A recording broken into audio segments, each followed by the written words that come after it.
Today we're going to talk about exponent rules. Specifically, this lesson is over zero and negative exponents, but we're going to go ahead and cover all the basic rules to give you a better understanding. So this is the handout you got in class today. The multiplication rule for exponents is if the base is the same and you're multiplying them together, all you have to do is add your exponents. For instance, if you have x squared times x to the fourth power, since they have the same base, you keep that base, and then you just add those exponents. So I have 2 plus 4. So I could rewrite this or simplify it as x to the sixth power. Make sure that they have the same bases. If you had x squared times y to the fourth power, you cannot write that in any simpler form because their bases are not the same. These rules only work, the multiplication and division rule only work when your base is the same number or same variable. So this, you cannot simplify it anymore. It would just be your final answer. For division, if you have the same base and you're dividing, you subtract. Now, most of the time, like we talked about yesterday, when you divide in algebra, we no longer use this division symbol. It's usually represented as a fraction. Those are the same things. So if you have the same base on top and bottom, you're going to subtract. When you have them written out long form, you subtract your first one minus your second one. When you have it written out as a fraction, you subtract your top minus your bottom. So numerator minus denominator. Even if it were flipped and this number was smaller, you're going to subtract and get a negative exponent. That's part of today's lesson. It'll be down here. It'll be part of the lesson. Just make sure that you can do the first minus the second or the top minus the bottom. You don't always do the biggest number minus the smallest. So p to the fifth power divided by p squared would be rewritten as the base was the same p, and then 5 minus 2 is 3, so it would be p to the third power would be your final answer there. Okay. The power of a rule, if you have an exponent on the inside and an additional exponent on the outside of the parentheses, those two exponents just multiply together. So, for instance, if you have x to the third power, and that is inside parentheses, and it is raised to the fourth power, it is saying the same thing as x, and then your power would be 3 times 4, which is 12. So your simplified version would be x to the 12th power.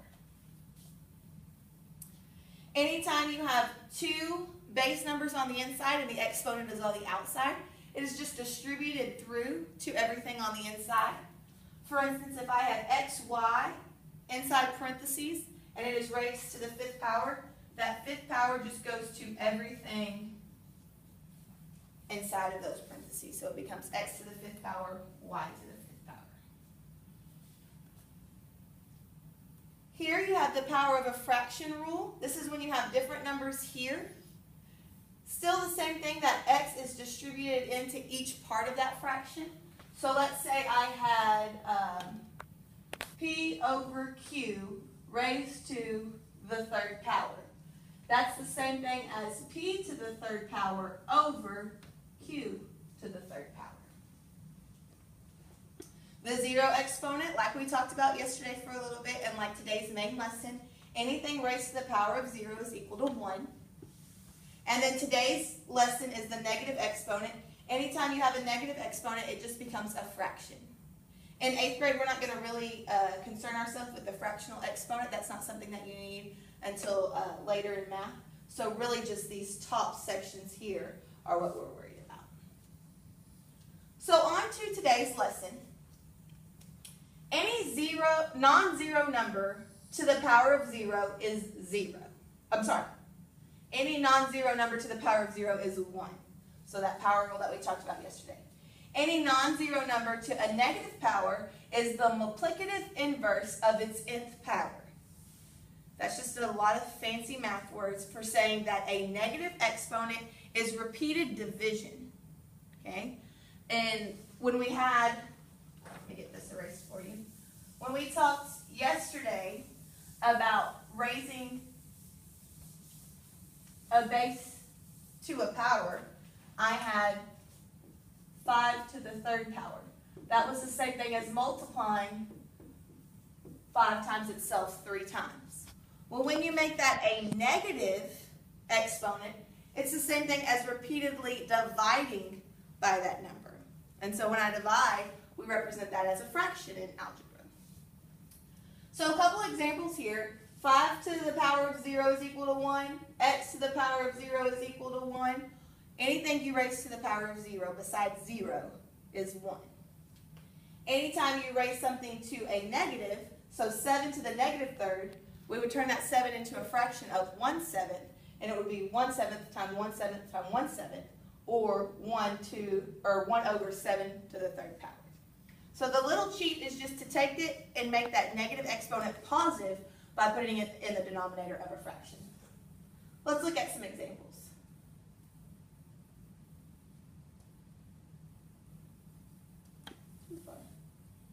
You can use exponents to represent very small numbers. Negative powers are the results of repeated division. A little extra bonus right there. Remember that this does not necessarily make your number negative. Instead, it just makes it a division. So 6 to the negative 3 is not the same thing as a negative 216. Instead, it is just taking that 6 to the negative 3 and making it 1 over 6 to the third power. It's as simple as that. Okay. B to the negative 4th. B to the negative 4th. I can rewrite that as a positive exponent just by putting a 1. My base is b, raising it to the power of 4. I can turn it into a positive exponent just by putting it into my denominator, because that's showing where I have used the division to repeat divide. Okay. Letter C was 5 to the power of 0.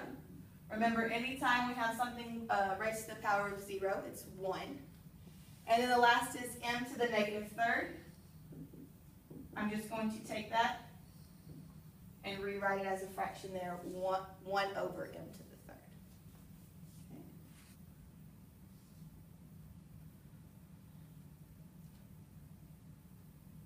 Okay. Express each fraction as an expression using a negative exponent other than negative 1.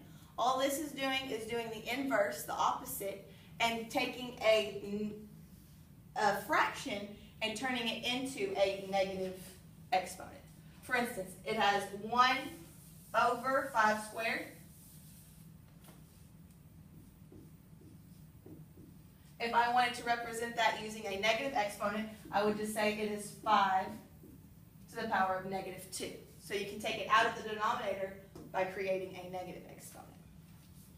The other thing that you want to take into consideration is when you have 1 over 36, I need to change 36 into something that has an exponent. So I know 6 times 6 is 36, so this is the same thing as 1 over 6 squared, which then to represent with a negative exponent would become 6 to the power of negative 2.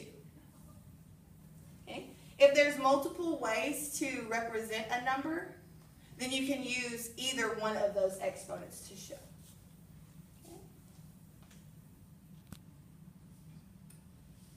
The last part is just extending that into your operations.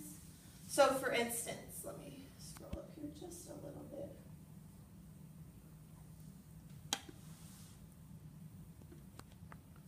An expression with variables can have negative exponents. It's taking me too far. So here, for number 7, I have 3r to the power of negative 10.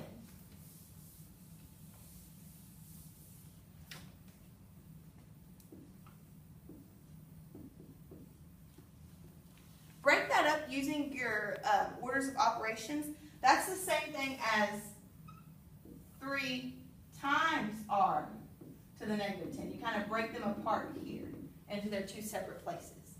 So now r to the power of negative 10 can be rewritten as a fraction 1 over r to the 10th. So now I have 3 times 1 over r to the 10th. And when I multiply fractions across, I can turn 3 into a fraction by putting it over 1. So 3 over 1 times 1 over r to the 10th. Your numerator, 3 times 1 is 3, and your denominator is r to the 10th. The biggest thing on that is to make sure that you split it up using your operations. Don't just put this entire thing as your denominator. 3 would need to be your numerator, and this is why. If you were to just come in here and say 1 over 3r to the 10th, that would be wrong. Okay, make sure you split it up using your operations first, just like orders of operations. So here you have 2t to the power of 0. Well, that's the same thing as 2 times t to the power of 0. Anytime I take something and raise it to the power of 0, it is equal to 1. So it's the same thing as 2 times 1, which is just